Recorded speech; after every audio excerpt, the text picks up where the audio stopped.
Hello my friends, I welcome you to my channel Adhitya कहते हैं. And here we bridge our knowledge to success. And today's episode is going to be a very interesting one because we are going to do an interview with a special guest. This is the person is Miss Lucy Guest, who believes in ancient Vedic culture, and she has devoted her whole life to support humanity and serve the underprivileged children to become complete human beings. She does this by voluntarily teaching English and Sanskrit in the after school project in Varanasi and teaches specialist classes in Sanskrit grammar up to master's level alongside her own Sanskrit studies in her schools in Varanasi. She manages the International Chandramouli Charitable Trust. Miss Lucy was born and brought up in UK, and she completed her graduation from St. Anne's Oxford College, and she worked as an investment banker in England. She was highly inspired by the Indian culture and Vedic education system, which made her later quit her high profile and highly paid job, and then she came to India and finally settled in Varanasi to help to help the mankind. Then she the ancient education was very different from the modern education system. In ancient times, rishis brought children from out of individualism, irrespective of caste or creed, to realize the existent unity behind diversity. So yoga was the means to achieve that objective. Modern education teaches us how to earn, how to collect, to amass the means of happiness, but not how to ultimately achieve happiness itself. The ancient education was results in the infinite peace. This gives us detached way of thinking, and let's dive down deeper with Miss Lucy about her purpose and what others can learn with her, learn from her.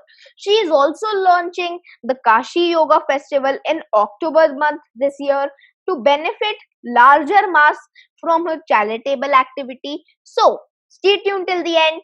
Well, ciao for now. Bye bye.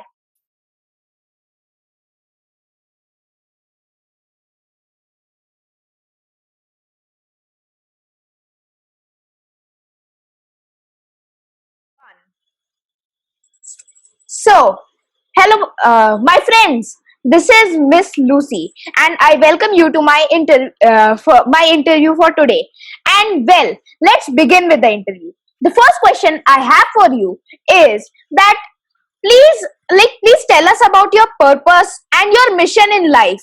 I want to ask you about this. What is your mission and what is your purpose in life? My mission and my purpose is the same as every human being on earth. We all want Sat Chit Ananda. We want truth, knowledge, and bliss. The difficulty is that, like human beings, lots of people are searching for it in temporary things, in society, in the cinema, on the mobile phone, in the family, and everything. But I'm very lucky to have realized at a young enough age that isn't possible, and the permanent truth, knowledge, and bliss is available only when you connect to that which is permanent itself. So my aim in life is to be one with that truth, that supreme consciousness, that divine Atma, Paramatma, Param Brahma, and to share that. Yes, you have such a good mission and a purpose. Now, I have heard that you have new efforts for Kashi Yoga Festival to strengthen Varanasi's position in spreading yoga awareness. What are the key highlights about the event and how can people join this? The first thing is that Kashi itself, the word, means that within which there is light. So it's the city of light, the oldest continuous civilization in the whole world, which is a great thing in itself, right? And even today, if you go along the streets in Kashi, you can meet people who talk in Sanskrit. So there's all this ancient knowledge in Kashi. And these great yogis since the beginning of time have been there. You know, it's the place where Shankaracharya was, Ramanand, Kabir, so many great saints over time. And so there's all this divine knowledge. And I think that it's time to bring that knowledge out into the global community.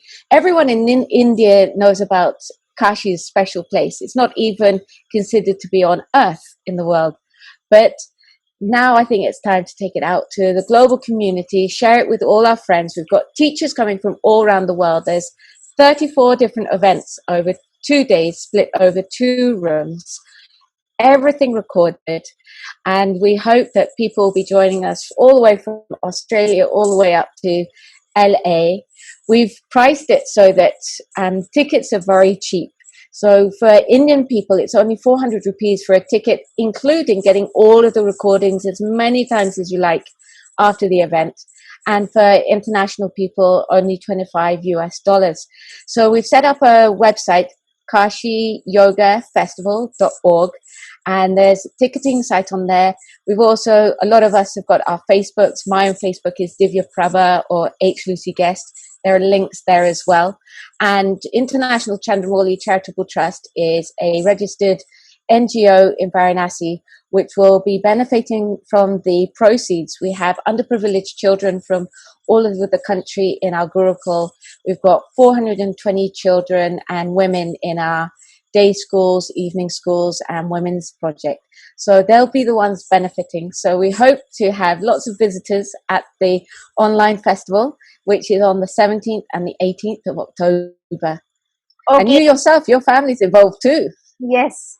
Well, I will put the link of the site in the description below. So viewers, please keep that in mind to check it out. And well, this is a very great initiative that you have taken, and I myself will come there and I will enjoy it. So let's move on to the next question. The next question about I want to ask is that please tell us your story as it happened, including all the ups and downs, and which events made you what you are today.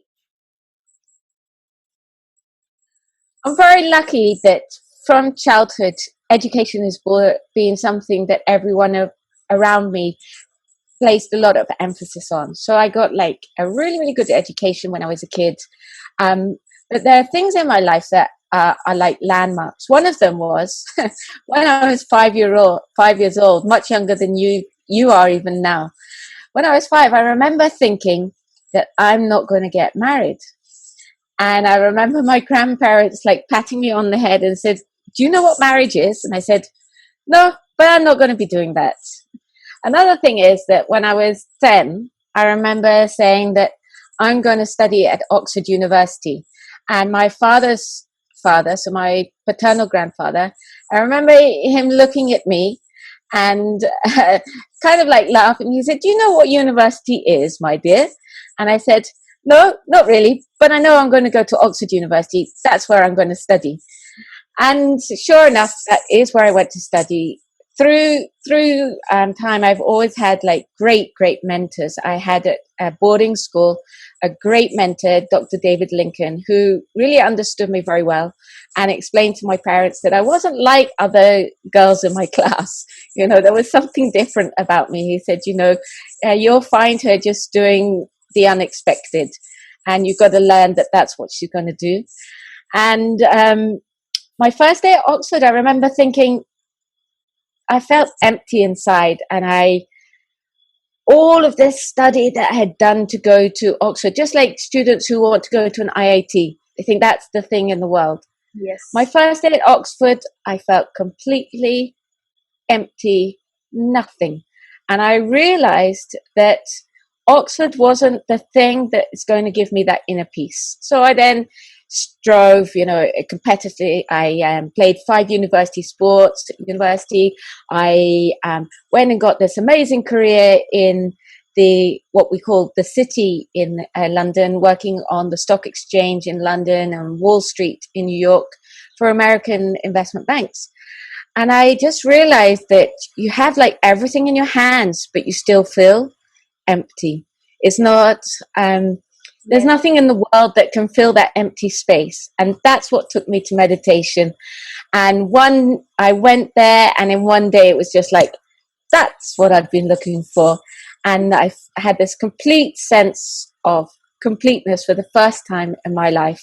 And I realized that that's what I wanted to do with my life. At last I had direction, and I started studying Patanjali yoga philosophy. I started following Swamiji around everywhere. So I came to India with Brahmrishi Vishvatma Bawraji, my guru, in 2000. And so that's how I got onto this path. What people in society considered were the ups, for me were the downs. Yes. So you have a very good story, and well, everybody should do meditation. It like gives you the peace of mind. So let's go to the next question. What are the key differences in human culture and psychology which you think separates the East from the East, by which I mean India, from the rest of the world, mainly the Western world, of course? Well, the first thing is that in yoga philosophy, what we learn is that we have chitta, buddhi, ahankar, man, means the chitta, the intellect, the ego, and the mind. Whereas in the West, everything kind of is looked at on the mental level, and that's what's considered. So what we realized in the East is the existence of the physical body, the subtle body, and the causal body. And whereas in the West, generally speaking, there's more emphasis on the physical and the mental, so the subtle. So not so much understanding about the causal, but that's changing. You know, what I'm seeing is that in the world there are three things ultimately: head, heart, and hands. So at the end of the day, we are one diverse humanity. The thing that separates us is the separation from our own self. So if we can know what we really are, know what our real self is, then we realize that unity in the diversity. So it's not so much East or West, but the misunderstanding we have of even our own selves, where we identify with the individual qualities of nature, which is what separates us. But we're actually one thing. And so when we know that self, when we know that light of knowledge, then we realize that we're only one thing. Like there's one sun, but if you have like lots of pots of water, you see thousands of suns, right, Adhitya? Yes. You see lots and lots and lots of suns reflecting. And in the same way, there's this one infinite divine consciousness. Like each one of us is getting oxygen as we breathe. Every single one of us gets oxygen to breathe without any conditions. That supreme consciousness doesn't say you can only do this with your breath. I'll only give you breath if you do this or you do that. It gives breath, and it's infinite. And in the same way, we have that infinite divine energy in all of us, and it's up to our discrimination to realize how to use it in the best way for the upliftment of not ourselves only as an individual, but of humanity as a totality. Yes, that's a very good answer. So, please tell me, which Indian values do you think should be inculcated in daily lives of all human beings across the globe, and why? Some very good, key values that everybody should have. Satyam, truth. That is the ultimate thing. And also discrimination. Because, like the story of the saint and the deer in the forest, you have to also know when to tell the truth so that it doesn't hurt somebody else. Yes. Right? So using truth for the upliftment of society rather than with the intention of causing pain. So non-stealing, asteya, they say in yoga philosophy. So using your own rights, and that's a really important part of brahmachari. So brahmachari is also a really important part of Bharatiya Sanskriti. And if everybody in the world lived by the code of conduct that's in Bharatiya Sanskriti, everyone would be living peaceful and happy. Why? Because the very word Bhartiya means not to be an Indian that lives in this particular geographic part of the world. It means in Sanskrit, Bhayam Rati iti Bharatam. Prakashena yukta iti Bharatam. That which is joined by light, light of knowledge. That is what it means to be Bhartiya. So you find that everything that is part of the Indian culture, the Bhartiya culture, is concerned with bringing us to that light of knowledge. So the truth, the brahmachari, the non-stealing, the ahimsa. Ahimsa in the meaning of not causing violence even by your mind to another. That's even what the word Hindu means, to stay far away from violence. But it doesn't mean not to protect your dharma when it's threatened. So there's so in the ahimsa you also get the vegetarianism, so that you don't cause harm to another animal. And why is that so important? Because we all come from one source. We're all part and parcel of the same energy. So when we're causing harm to an animal, we're causing harm to ourselves as if it was our finger, you know? So there's all of these beautiful parts of the culture that are important to bring that peace. And of course, self-study. And self-study doesn't mean sit in your room by yourself and study books. Self-study means to study who and what you are, to know what you actually are and realize what your qualities are, the good parts and the bad parts, and then to go beyond those qualities also, to see what that infinite divine energy is that resides in all human beings. Yes, that's a very good answer. And well, everybody should find their purpose and go beyond themselves and do what they want to do, what they think is the good thing at their heart. So, please, please tell me, like, since you chose the old system of the Indian education as the prime way to serve many people, what are the key reasons which separates a old Indian education system and modern education systems which is given in regular schools? The key part is to understand what even education is. That word education comes from Latin, which has, amongst other meanings, the meaning to bring out, to take out. And so the ancient Gurukul system, which was based on Vedic teachers, also was based on the practice of yoga. Yoga not in terms of doing postures, but in terms of dharana, dhyan, samadhi. Because samadhi means stable wisdom, samadhi, stable intellect. And so the key foundation of a Gurukul was to enculate the stable wisdom in the brahmacharis. And then on top of that, then you have all the Shastri knowledge through the Vedas, the upanishads, the Gita, Mahabharata, which are ideal codes of conduct for living, full of stories as well to educate people, and also very full of science.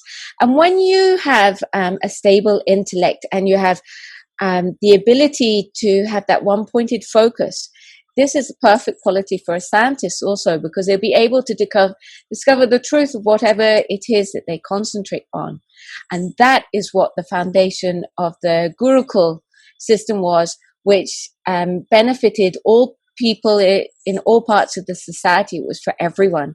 Just as you see in the Bhagavatam, Sudama and Krishna studied next to each other. You had the rich and the poor in the same schools. You didn't have all of these different systems. So I think that what we need in the modern education system right now is that yoga, that meditation, that stable wisdom. And then everything's all right in life, because you always know how to have peace. And that's something that no amount of money can buy. Yes, you have a very good idea of, I hope many people who are hearing this take action upon this and start doing meditation in their daily lives. So now, with your vast experience in Vedic culture, and please suggest some habits which all children should adopt in order to benefit from the old Indian system. As you said, you said so many benefits. So for us children, we cannot change the school, so what should we do? Well, the important thing is to get up early. And when you get up, first of all, before you even put your feet on the ground, getting out of bed, remember that God, whatever God that you love, whatever, whether it be Krishna, Ganesha, Durga Mata, Rama, Vishnu, Shiva. But first of all, remember that. Remember mantra. Mantra means, in Sanskrit, manana trayatiti mantra. And that means that thing that protects you from those flickerings of the mind. And so to study at school, you really need mantra. And the best mantra in the world is Om. And Om, I don't know if they've taught you in your Hindi classes yet, but is at the throat. Yeah. U is at the lips. And is at the top of the nose. So when you go Om, can you see that it automatically goes up? So Yes. this is the best sound for you to have in the world. And that will keep your energy going up, that will give you peace and happiness throughout your life. So getting up out of bed, remembering God with faith and devotion. Yes. Remembering Om in all times. And remember that everything around you is part and parcel on you. So don't do things that you wouldn't like to have done to you. Yes. So use sweet words. These are the qualities, of a Hindu: to speak nicely to people, to respect people, to study hard. All around the world, Indians are respected for their scholarliness. The scholarship of Indian people is the best in the world. And it's this ability to focus, which comes from the ancient culture of meditation and the Bharatiya Sanskriti. And respect your elders. They're your first guru. And at some point in time, you'll get your spiritual guru too. So it's really important to listen to the elders. It's important to listen to what the teachings in the Vedas are, because you know what? In the West, these, what are considered like old Yes. teachings, are as fresh and new today and as relevant today as they were 1,000 years ago. So wake up, remember God, remember Om, do your study, eat pure food, and respect the teachings of these Vedas and Upanishads, because one day you'll learn to love them, because they're there to help you, as are your elders, who it's important to respect as well, because everyone loves you and everyone wants the best for you, right? Yes. So there's always a reason behind what they're saying, even though we might not like it at the time. So these points were many, you said many points, and these all were very interesting, and I will follow them. I hope my viewers follow them. And well, let's move on to the next question. What is your, these days education is happening through online classes? Please advise your views on the pros and cons of the same. How do you think today's youth should prepare themselves from tomorrow's, how do you think should today's youth should prepare themselves from tomorrow's challenges? The thing is, it's really important for you to become stable first, because when you've got stability, then you're always going to know what to do and what not to do. It's this confusion that really troubles us. Should I call my friend? Should I not call my friend? Shall I play the mobile phone now? Shall I not play the mobile phone now? These are like the big challenges you face right now. And so getting that stable wisdom and being able to get that connection to your inner voice that has that little voice saying, I really should do my homework now. I really should go and help my grandparents now. Maybe mommy would like some help in the kitchen now. Or I should read that book. I really want to read that book. So connecting to your inner voice and becoming self-responsible, because your upliftment in the future and your downfall is also in your own hands. At the end of the day, your parents can give you all the tools, but at the end of the day, You're the one who has to do it. So it's very important that you take responsibility for your own life at the earliest possible stage, because you're going to lift yourself up. No one can do it for you. Yes. So, like, what is your one message to all of the youth of the country to develop a strong character which supports the humanity? You have a very strong character, you support so many like children. Now what should we do? What should we have in our character to support others? What is your like message to all of the youth? Honesty, truth, hardworking, never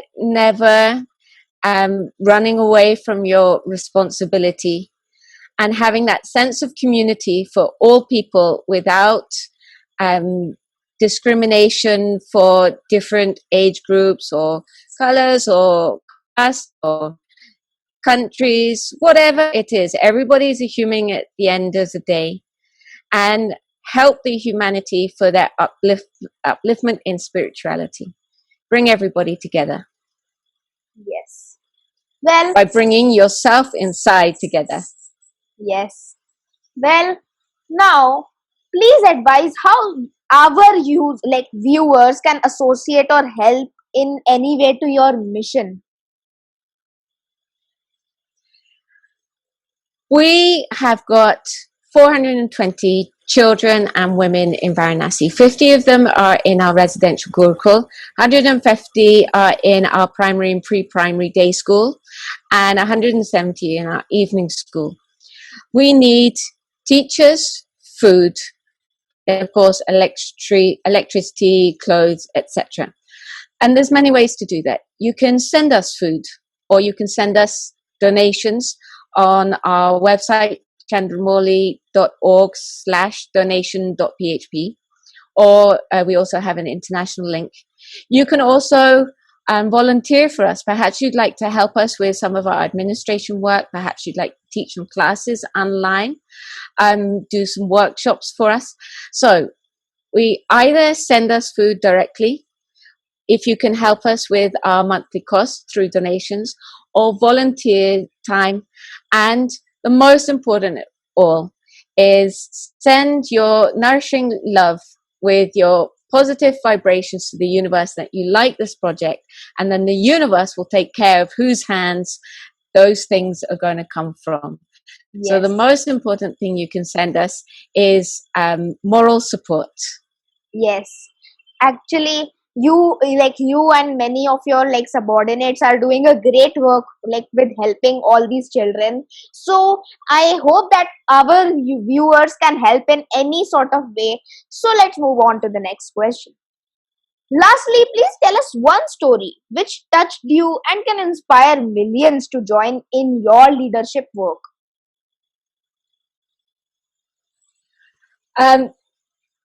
One of our children, when we started doing our evening school, one of our children was living nearby, and I didn't know what the circumstances were. One day I bumped into him in the street. He was a 13-year-old young boy, and he was carrying a bucket of water. I asked him, "What are you doing with a bucket of water?" He said, "I'm taking it to my room." I said, "Why? Why do you need a bucket of water to take to your room?" He said, "We don't have drinking water there. I bring it from the local hand pump." Then I found out his circumstances, that he was living with his cousin and his younger brother. And I asked him who was supporting them. He said, "Oh, I do little bits of work to pay for the room rent and for the food." I said, "Don't you go to school?" And he said, "Oh, at the end of the year, I'll give the exams." I said, "I'll do you a deal. I've got a room. The three of you are going to come and live in that room. I'll provide you food. You're going to go to school. You're going to go to school daily, properly. So this is going to stop now." And that young man went on to, at the end of that year, he got 42% in his annual exams. I sat him down. I said, "I think we need to take study a little bit more seriously." That young man, 2 years ago, finished his BA and MA with first class honors, and he's currently doing a B.Ed and will be going on to do a PhD. So we have lots of stories like this where we even have taken in illiterate children who are now Vedic scholars. So it's very heartening to see the changes in the lives of these children. Yes. Well, little bit of help can also change many lives, and that's what you're doing. So I am inspired by your cause. So please, I have two more questions for you. Please tell us your favorite book and the person whom you admire the most. Book is Bhagavad Gita. Bhagavad Gita has the solution to everything that you might face in life. Every question that you face in life, you'll find inside the Gita. And the second is my guru, Brahmrishi Vishvatma Bawraji, who even actually said, if you have only one book in life, have the Gita. And it's my experience that really is the key. And I'm very blessed to have such a divine guru in my life, great yogi, who changed and protected and made my life perfect. Yes. So have mostly in our life, our mission should be to find the greatest guru, and when you find that guru and that person who is to help you, then your life is just made. Then I hope you enjoyed sharing your story and inspiration to the world through me. Please advise who would you like to listen next on my show to get inspiration. Oh, that's a very tough one. Um, I think actually there's a really great leader out there called Tejaswi Surya. I think that he's a really great person for young people to learn how to live. I've known him for I first met him about 10 years ago when he was a university student. And I tell you, that guy lives really well and for society. If you can get him, that would be great for your people. Yes. Well, thank you for your recommendation. And well, I hope all of my viewers, I hope you got a good dose of inspiration from this session. And let's meet in the next one. Ciao for now. Bye bye.